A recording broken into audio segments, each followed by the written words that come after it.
내가 아직 너희와 함께 있어서 이 말을 너희에게 하였거니와 보혜사 곧 아버지께서 내 이름으로 보내실 성령 그가 너희에게 모든 것을 가르치고 내가 너희에게 말한 모든 것을 생각나게 하리라. 평안을 너희에게 끼치노니 곧 나의 평안을 너희에게 주노라. 내가 너희에게 주는 것은 세상이 주는 것과 같지 아니하니라. 너희는 마음에 근심하지도 말고 두려워하지도 말라. 내가 갔다가 너희에게로 온다 하는 말을 너희가 들었나니 나를 사랑하였더라면 내가 아버지께로 감을 기뻐하였으리라. 아버지는 나보다 크심이라. 이제 일이 일어나기 전에 너희에게 말한 것은 일이 일어날 때에 너희로 믿게 하려 함이라. 이후에는 내가 너희와 말을 많이 하지 아니하리니 이 세상의 임금이 오겠음이라. 그러나 그는 내게 관계할 것이 없으니 오직 내가 아버지를 사랑하는 것과 아버지께서 명하신 대로 행하는 것을 세상이 알게 하려 함이로라. 일어나라 여기를 떠나자 하시니라. 아멘. 오늘도 주님의 평강이 우리 예배 가운데 온 모든 성도님들을 위해 동일하게 임하기를 축원합니다. 오늘 옆에 분들과 함께 인사 나누겠습니다. 좋은 교회 잘 오셨습니다. 한 번 더 인사하겠습니다. 좋은 성대가 되셔서 감사합니다. 갑자기 목소리가 줄었는데요. 네, 첫째 주일에는 우리 주제를 가지고 함께 말씀을 나눴고, 둘째 주일에는 공동체의 평안에 대해서, 그리고 오늘은 평안이란 무엇인가, 불안 속에 살아가는 우리에게 각자에게 하나님께서 말씀하시는 평안을 찾고자 함께 말씀을 나누고자 합니다. 오늘은 좀 젊은 세대 이야기를 좀 하려고 합니다. 요즘 드라마 중에 스카이 캐슬이라는 드라마가 방영이 되죠.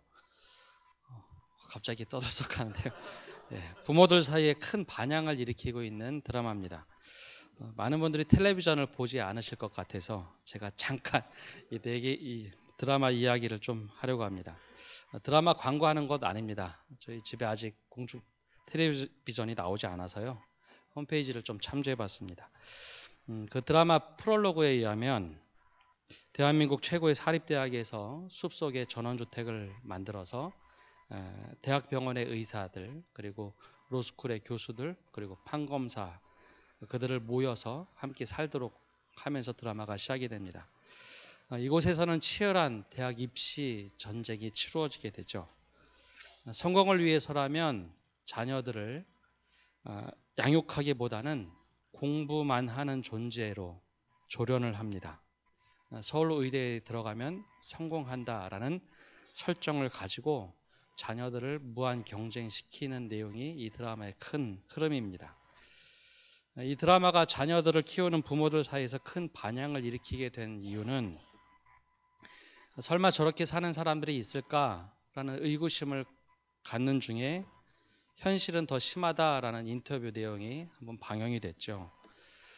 그리고 부모가 어쩜 저렇게 욕망 덩어리일 수 있을까라는 질문을 하는 도중에 부모가 그렇게 될 수밖에 없었던 성장 이야기들을 보면서 그럴 수도 있겠다라는 공감도 불러일으킵니다. 더군다나 우리의 사회의 단면인 승자 독식 사회의 아주 비참한 모습을 그 드라마 속에서 드러내기에 내 자녀만큼은 이 어려운 시대에 이 절망이라는 것을 좀 딛고 섰으면 좋겠다. 내 자녀만큼은 좀 좋은 환경이 되었으면 좋겠다라는 선택을 하기에 많은 사람들 사이에서 이 드라마가 회자되고 있습니다. 막장 드라마처럼 막 흘러가는데 이 드라마 작가는 의도가 다른 데 있다라고 얘기합니다. 이 유현미 씨는 이 드라마를 통해서 우리 사회에 있는 왜곡된 모습을 발견하고 오히려 인간성을 찾고 가족 안에 힐링이 되었으면 하는 마음에 이 드라마를 썼다라고 이야기합니다. 이 드라마에는 내 자녀 성공을 위해서는 무엇이든지 할 수 있다라고 하는 삐뚤어진 자녀 교육 또 자녀 사랑이 밑바닥에 흐르고 있습니다. 그런데 그것을 사실 한꺼풀 더 벗겨보면 우리 내면 깊이에 있는 불안이라는 것을 이야기하고 있죠. 요즘 시대처럼 미래가 불투명한 시대에 이 불안이란 것은 늘 우리를 말 그대로 불안하게 만듭니다. 이 불안을 내 자녀에게는 물려줄 수 없다고 해서 성공시키겠다라는 것이죠. 그래서 성공으로 이 불안을 대체해 보려는 노력들이 이 드라마 속에는 나옵니다. 좀 과장되었지만 우리의 현실을 고스란히 담고 있기 때문에 오히려 많은 사람들 속에 회자되지 않나 생각합니다. 그러면서 사실 반문해 보게 됩니다.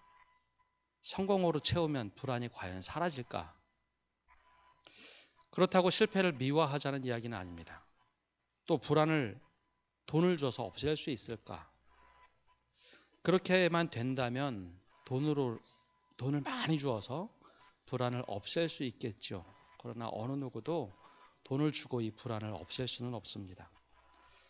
현대사회에서 가장 많이 팔리는 약 중에 하나가 신경안정제라는 것을 볼 때 요즘 사회 자체가 불안함을 늘 안고 살아가는 사회가 아닌가라는 생각을 하게 됩니다.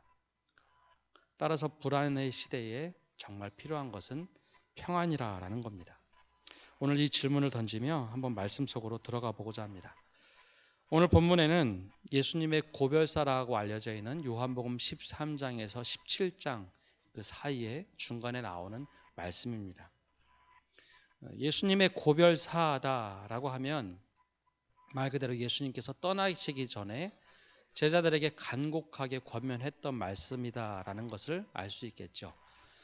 예수님께서 이 말씀을 하실 그 어간에는 예수님께서 제자들의 발을 씻겨 주셨던 일, 그리고 마지막에 함께 만찬을 하셨던 일, 그리고 겟세마네 동산에 가서 예수님께서 기도하셨던 장면이 나오는 본문이기도 합니다. 아무것도 깨닫지 못하는 제자들에게 이 권면을 하셨던 주님, 그 당시의 상황을 거슬러 올라가 보면 예수님은 최악의 상황을 맞이한 것처럼 보입니다. 불과 일주일 전만 하더라도 예수님을 반기는 예루살렘에 수많은 거민들이 있었죠. 그들이 불과 얼마 지나지 않아 성난 군종으로 돌변합니다. 3년 동안 동거동락했던 제자들, 그들이 며칠이 지나면 모두 다 배신하는 모습으로 바뀌게 되죠. 그 중에 한 사람 가룟 유다는 예수님을 팔고 수제자 베드로는 예수님을 저주하며 떠나갑니다. 주변에 있던 모든 사람들이 등을 돌리는 상황이었고 정치적인 메시아가 아니라 십자가에 달려 죽으시는 길을 선택할 수밖에 없는 예수님이 처한 상황이 바로 이런 것들입니다. 사람의 눈으로 보면 실패도 이런 실패가 없습니다. 그런 상황에서 주님은 오늘 정반대의 말씀을 하고 계십니다. 우리 27절 말씀 함께 읽어보겠습니다. 평안을 너희에게 끼치노니 곧 나의 평안을 너희에게 주노라. 내가 너희에게 주는 것은 세상에 주는 것과 같지 아니하리니라. 너희는 마음에 근심하지도 말고 두려워하지도 말라. 아멘. 평안을 끼치노니 곧 나의 평안을 너희에게 주노라 말씀하십니다. 모든 정황을 고려할 때 우리가 생각하는 평안과는 전혀 거리가 먼 상황입니다. 예수님께서 평안을 너희에게 끼치더니 나의 평안을 너희에게 주신다고 말씀하시는데 뭐가 좀 이상합니다. 전혀 그렇지 않은 상황이기 때문에 그렇죠. 우리가 생각하는 평안, 적어도 주님이시라면 3년 동안 수련을 받은 제자들이 똘똘 뭉쳐서 주님을 지켜야 평안하다라고 이야기할 수 있을 것 같습니다. 또 우리 생각에는 백성들이 끊임없이 예수님을 메시아로 추앙해야지 평안하다고 이야기할 수 있을 것처럼 생각이 됩니다. 또 바리새인과 서기관들이 더 이상 우리가 잘못됐으니 당신이 메시아가 맞다라고 인정하고 굴복해야 평안할 것이라 생각이 됩니다. 그러나 지금 주님이 처한 상황은 전혀 편한 상황이 아닙니다. 우리가 생각하는 평안은 내 뜻이 관철되고 마음이 흡족해서 우러나오는 평안, 내 마음속 깊이부터 괜찮다라고 생각해야지 평안일 것 같은데 주님의 상황은 전혀 그렇지가 않죠.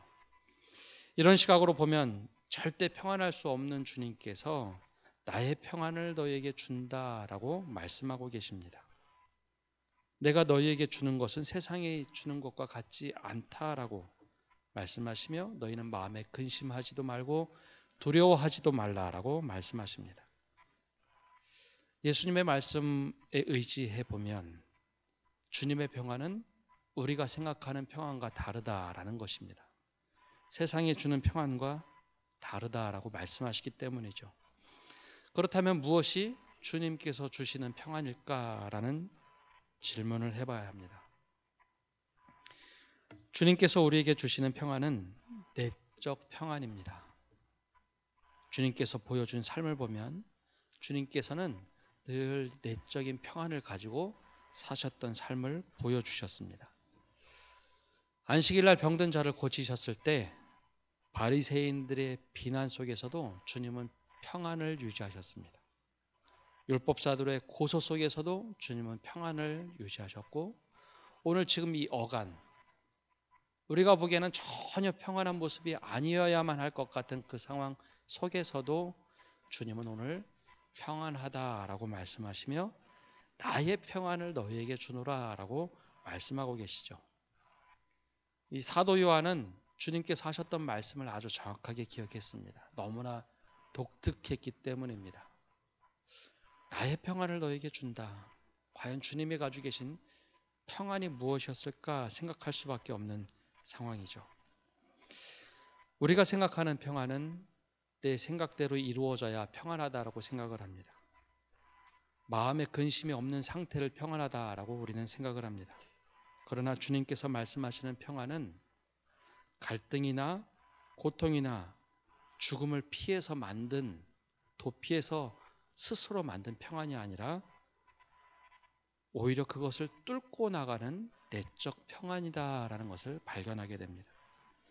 주변에 이해할 수 없는 일이 터졌고 배신, 죽음의 시간이 다가오는데 주님의 평안은 오히려 뚜렷하게 나타납니다.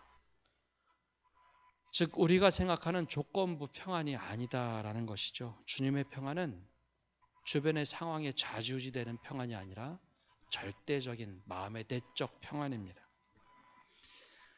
우리는 마음의 평안을 얻기 위해서 때로는 내 뜻을 관철하기도 하고 정치적으로 해석하기도 하고 또 주변의 사람들을 힘으로 다스려서라도 평안을 유지하려고 합니다. 사실 이 평안이 그 당시 로마 시대의 평안이었습니다. 로마 황제는 주변의 모든 것들을 힘으로 압제하고 군대로 압제하고 나서 평안하다라고 이야기했습니다. 주변에 폭동이 일어나지 않아야 평안하다. 그러니 힘으로 눌러서라도 평안을 유지해야 한다. 이것을 보고 로마의 평화다라고 이야기했죠. 사실 고대의 왕들은 늘 살해의 위협을 받던 이들입니다. 실제로 로마의 황제들은 몇 년 가지 못해서 늘 독살당하곤 했죠. 폭동을 일으켜서 죽임을 당하기도 했습니다. 그러니 평안하기 위해서는 늘 힘으로 눌러서 평안을 유지해야 했습니다. 즉 마음속에 우러나는 그 평안보다는 힘으로 누르는 평안이 익숙했죠. 그래서 조금이라도 불안하면 그것을 눌러야만 했습니다. 내 뜻대로 되지 않으면 불평과 불만이 늘 마음속에서 올라왔죠. 이런 평안은 조건부 평안입니다. 주변이 괜찮아야 마음속에 일어나는 평안. 그러나 주님께서 말씀하시는 평안은 달랐습니다. 평안을 너희에게 끼치노니 라고 말씀하셨는데 이 원어의 뜻은 내가 평안을 너희에게 가게 하겠다. 내가 평안을 너희 마음속에 넣어주겠다라는 뜻입니다. 그런 의미에서 주님께서 주시는 평안은 우리 스스로 마음속에서 막 나오는 이런 평안이 아니라 밖에서 주님께서 주시는 평안을 우리 마음속에 넣을 때 그것이 진정한 평안이다라는 것입니다. 주님의 평안은 분쟁도 없고 문제도 없는 것이 아니라 문제투성이고 분쟁투성 속에서 하나님의 평안이 함께 하시니 이것을 뚫고 나가서 이겨내는 것, 이것이 바로 주님께서 주시는 평안입니다. 그러고 보니 주님은 혼란, 배신, 폭풍처럼 몰려오는 상황에서도 내적 평안을 유지하시고 묵묵히 길을 걸어가셨습니다. 오늘 주님께서 주시는 이 평안이 우리에게 함께하기를 소망합니다. 더 나아가서 이 평안을 누리라 말씀하신 것, 이 평안을 누리는 성도가 되시기를 바랍니다. 그런 의미에서 우리 옆에 분과 한번 인사 나누겠습니다. 주님의 평안을 받읍시다. 예. 그렇다면 과연 우리는 어떻게 주님의 평안을 받을 수 있을까라는 겁니다. 사실 이것이 더 궁금하시죠? 주님의 평안은 하나님께서 함께 하실 때 우리 마음속에 깃들게 됩니다. 성령의 임재함 가운데 경험하는 것이 바로 주님의 평안입니다. 우리 25절 26절 말씀 함께 읽겠습니다. 내가 아직 너희와 함께 있어서 이 말을 너희에게 하였거니와 보혜사 곧 아버지께서 내 이름으로 보내실 성령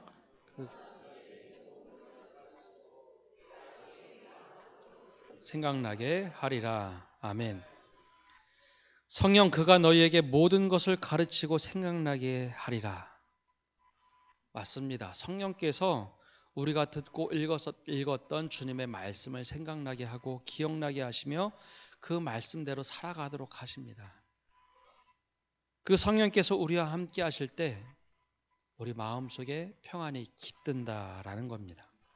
마치 물 위에 먹물을 떨어뜨리면 그 먹물이 팍 퍼지는 것처럼 성령께서 우리와 함께 하실 때 평안이 우리 마음속에 스며들고 녹아든다라는 것이죠. 아마 한 번 정도는 그런 경험이 있으실 텐데요. 너무 힘들어서 내가 어쩔 줄 몰라 할 때, 어느 누구에게도 이야기할 수 없을 때 주님이라고 크게 외치면 좋겠지만 그것조차 할 수 없는 아주 힘든 상황이 있을 때 속으로 주님, 내 귀에도 들리지 않고 다른 사람의 귀에도 들리지 않는 주님이라고 얘기할 때 갑자기 불현듯 마음속에 평안이 확 밀려올 때 바로 그때 성령이 임재할 때 우리는 그 평안을 경험해 보곤 합니다. 너무너무 속상해서 아무에게도 이야기하지 못하고 그냥 신음처럼 속으로 주님, 주님 그렇게 외치는데 그때 고요하게 임하는 평안, 맞습니다. 이것이 주님께서 우리에게 주시는 평안입니다. 내 속에서 그냥 우러나는 것이 아니라 성령의 임재한 가운데 평안이 그냥 이렇게 깃드는 것, 이것이 바로 평안입니다. 그래서 주님께서 주시는 평안은 내가 쫓아가서 막 잡으려고 하는 평안이 아니라 주님께서 함께 하실 때 우리에게 주어지는 평안입니다. 그렇다면 주님과 함께 할 때 어떻게 평안이 왜 깃들까라는 것이죠. 주님께서는 성령을 약속하시며 제자들에게 하신 말씀이 있습니다. 바로 이 앞에 나오는 말씀인데요. 18절에서 20절의 말씀입니다. 우리 함께 읽어보겠습니다. 내가 너희를 고아와 같이 버려두지 아니하고 너희에게로 오리라. 조금 있으면 세상은 다시 나를 보지 못할 것이로되 너희는 나를 보리니 이는 내가 살아있고 너희도 살아있겠음이라. 그날에는 내가 아버지 안에 너희가 내 안에 내가 너희 안에 있는 것을 너희가 알리라. 아멘. 주님께서 함께 하시기에 우리를 고아처럼 버려두지 아니하신다라는 것이 성령께서 우리와 함께 하신다는 그 언약의 말씀입니다. 바로 그 말씀이 내가 주님 안에 있고 주님이 내 안에 있을 때 바로 우리를 버려두지 아니하신다라는 이야기죠. 연세 많으신 분들과 이야기하다 보면 간혹 외로움이 묻어져 나올 때가 있습니다. 연세가 드시면 드실수록 외롭다라는 이야기를 오히려 더 하시죠. 특히 남성이 여성들보다 더 외로움을 많이 탑니다. 그때 주님께서 내 홀로 다 지키고 내 홀로 다 짐을 져야 할 때라고 생각되는 그때에 우리를 홀로 두시는 것이 아니라 우리와 함께 하시는 분이라는 겁니다. 그래서 마음이 든든하고 평안함이 깃든다라는 것이죠. 내가 혼자 다 하는 것이 아니라 하나님께서 함께 하시기에 우리 마음에 평안이 깃든다라는 겁니다. 예수님께서 제자들과 배를 타시고 디베랴 호수를 건널 때였습니다. 예수님이 너무 피곤하셔서 고물을 베고 아주 깊은 잠에 빠지셨을 그때에 큰 풍랑이 불었습니다. 너무 심해서 다 죽겠다 울고불고 난리가 났죠. 한 제자가 예수님을 깨우며 이렇게 말합니다. 주님, 우리가 폭풍 때문에 다 죽게 됐습니다.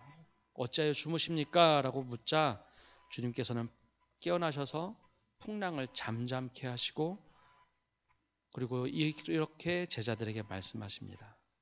어찌하여 이렇게 무서워하느냐? 너희가 어찌 믿음이 없느냐라고 이야기하셨습니다. 이 말씀은 내가 너희와 함께 있는데 어찌하여 이렇게 두려워하고 함께하는 것을 믿지 못하느냐라는 말씀입니다. 사실 우리는 이 말씀을 보면 예수님께서 풍랑을 잠잠케 하셨다라는 그 잠잠케 하셨다라는 것에 방점을 찍지만 주님께서 하시고 싶은 말씀은 내가 풍랑을 잠잠케 한다는 것이 중요한 것이 아니라 내가 너희와 함께하는 것을 왜 어찌하여 믿지 못하느냐라는 말씀입니다. 주님께서 함께 하시니 풍랑을 이겨내라라는 말씀을 제자들에게 하고 싶으셨던 것이죠. 바로 성령과 함께하는 평안이라는 것은 이런 평안입니다. 폭풍우도 뚫고 나갈 수 있는 힘. 그것이 바로 하나님께서 우리에게 원하시는 평강이고 그 평강을 우리에게 주신다라고 말씀하고 계십니다. 불안은 걱정을 먹고 살을 찌우는 감정입니다. 염려하고 걱정한다고 해서 불안이 사라집니까? 절대 그렇지 않습니다. 염려를 묵상하고 걱정을 묵상하면 할수록 불안은 풍선처럼 부풀어 오릅니다. 이때 우리는 주님을 묵상해야 합니다. 제자들이 불안에 떨고 막 걱정할 때 풍랑을 바라보는 것이 아니라 주님을 바라봤어야 합니다. 그것과 마찬가지로 우리는 우리와 함께 하시는 주님을 묵상할 때 불안이 사라지고 주님께서 주시는 평안으로 우리는 살아갈 수 있습니다. 그러니 우리가 불안하는 것이 아니라 우리와 함께 하시는 하나님 때문에 내가 나의 모든 것을 다 아시니 내가 주님께 다 맡기겠습니다. 주님께서 하시면 됩니다. 라고 생각하고 살아가는 것, 그때 바로 주님께서 우리 마음에 평강을 불어넣어 주십니다. 그러니 주님께서 하신 말씀, 내가 평안을 너에게 주노니 근심하지도 말고 두려워하지 말라라는 이유입니다. 주님께서 나의 모든 것을 알고 계시기에 주님께 맡기십시오. 주님께서 하시도록 맡기시면 그때 주님께서 우리에게 평강의 확신으로 우리와 함께 하실 것입니다. 주님의 평안을 받은 그럼 우리가 어떻게 살아가야 될까요? 요한복음 16장 33절에 이와 같이 말씀하십니다. 우리 함께 읽어보겠습니다. 이것을 너희에게 이름은 너희로 내 안에서 평안을 누리게 하려 함이라. 세상에서는 너희가 환난을 당하나 담대하라. 내가 세상을 이겼노라 하시니라. 아멘. 세상이 아무리 변하고 풍랑처럼 우리에게 다 다가온다 할지라도 주님이 변하지 아니하시니 우리가 주님을 붙잡고 가면 그것이 바로 평안을 누리는 삶입니다. 내가 평안을 누리며 살아갈 때 우리가 환난이 막 밀려온다 할지라도 주님께서 세상을 이기셨기에 우리도 주님과 함께 세상을 이긴다라고 약속하신 말씀입니다. 그러니 우리가 평안을 누리면 누릴수록 우리는 환난을 이겨낼 수 있는 사람들입니다. 환난을 보고 우리 마음이 막 움츠러들어서 어찌할 바를 모르는 것이 아니라 불안이 막 솟는 것이 아니라 주님, 내가 평안을 누림으로 이 환난을 이길 수 있겠습니다. 내가 주님과 함께하기에 내가 이것을 이겨낼 수 있습니다라는 것, 이것이 주님께서 우리에게 주시는 평안이다라는 겁니다. 자꾸 우리가 평안을 이뤄내려고 우리의 생각과 우리의 방법을 동원하기에 평안이 자꾸 도망가 버립니다. 주님께서 말씀하시는 것은 나의 평안을 너희에게 주신다라고 말씀하셨죠. 그러기에 그 평안을 누리셔야 됩니다. 주님과 함께 하실 때 우리는 이 평안을 누릴 수 있습니다. 그리고 우리에게 다가오는 환난이나 두려움, 걱정들을 뚫고 나가서 살아갈 수 있는 것이죠. 우리 그런 의미에서 옆에 분들과 인사를 나눕시다. 주님의 평안을 누립시다. 또 한 번 인사하겠습니다. 평안으로 세상을 이깁시다.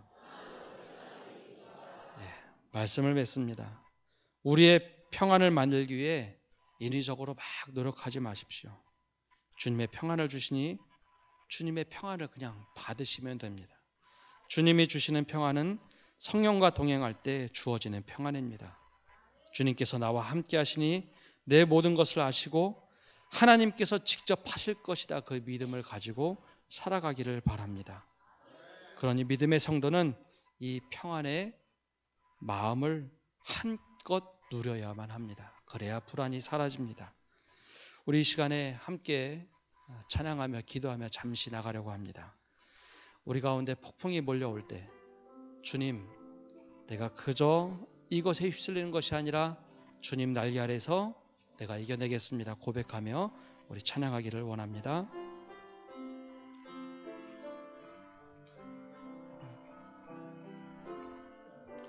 주 품에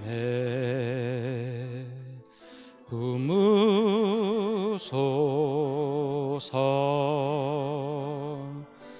능력에 발로 덮으소서 거친 파도 날 향해 와도 주와 함께 날아오르리 폭풍 가운데 나의 영혼 잠잠하게 주를 보리라. 주님 안에 주님 안에 나 거하리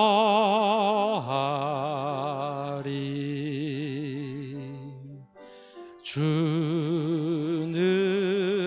능력 나 잠잠히 믿네 거친 파도 날 향해 와도 주와 함께 날아오르리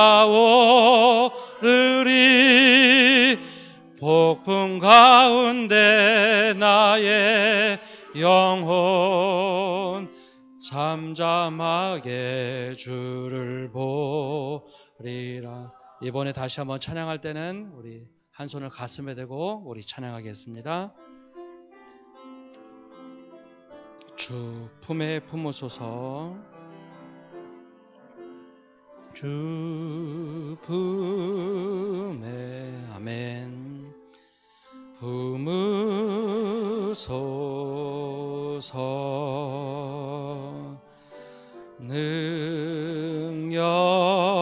능력에 발로 덮으소서 거친 파도 날 향해 와도 주와 함께 날아오르리 폭풍 가운데 나의 영혼 잠잠하게 주를 보리라. 우리 이번에는 눈을 감고 찬양하겠습니다. 주님 안에 나 거하리 나 거하 주 능력 나 잠잠히 믿네 주 능력 나 잠잠히 거친 파도 날 향해 와도 거친 파도 날 향해 주와 함께 날아오르리 주와 함께 날아오르 폭풍 가운데 나의 영혼 폭풍 가운데 나의 잠잠하게 주를 보리라 잠잠하게 주를 거친 파도 날 향해 와도 거친 파도 날 향해 와도 주와 함께 날아오르리 주와 함께 날아오르리 폭풍 가운데 나의 영혼 잠잠하게 주를 보리라. 우리 시간 합심해서 함께 기도하기를 원합니다. 하나님, 우리에게 주시는 평안을 가지고 내가 세상을 이기게 하여 주옵소서. 하나님, 이 폭풍을 이기게 하여 주옵소서. 하나님, 우리 가운데 평안을 주셔서 내가 잠잠하게 주님을 바라보는 그 믿음을 가지고 이기며 나가겠습니다. 우리 합심해서 기도하며 나가겠습니다. 하나님 아버지, 이 시간 기도하며 나갑니다. 우리 가운데 하나님 폭풍을 이길 수 있는 힘을 허락하여 주옵소서. 하나님, 평안으로 우리에게 덧입혀 주옵소서. 평안을 주실 때 하나님, 우리가 평안을 가지고 살아나가게 하여 주옵소서. 하나님, 주님과 함께 하시기에 내가 모든 것을 이기고 나갈 수 있는 힘을 우리에게 허락하여 주옵소서. 주님이 필요합니다. 이 시간 다른 것을 구하는 것이 아니라, 욕망과 하나님 성공을 바라보며 나가는 것이 아니라, 하나님 주님을 바라보고 나가게 하여 주시고, 주님을 바라볼 때 우리에게 주시는 평안을 가지고 나아가게 하여 주옵소서. 이 시간 우리에게 평안이 필요합니다. 하나님, 주님이 필요합니다. 하나님, 우리에게 주옵소서. 평안의 주님, 이 시간 주님께서 함께 하셔서 우리에게 평안을 주옵소서. 세상에 줄 수 없는 평안을 주실 때 우리가 마음껏 평안을 누리며 살아가게 하여 주시고, 우리가 세상 속에서 환난과 어려움을 담대히 싸워 이기며 살아가게 하여 주옵소서. 이 시간 우리에게 주시는 평안을 가지고 누리며 살아갈 수 있는 믿음을 허락하여 주옵소서. 이 모든 말씀 예수님의 이름으로 기도합니다. 아멘.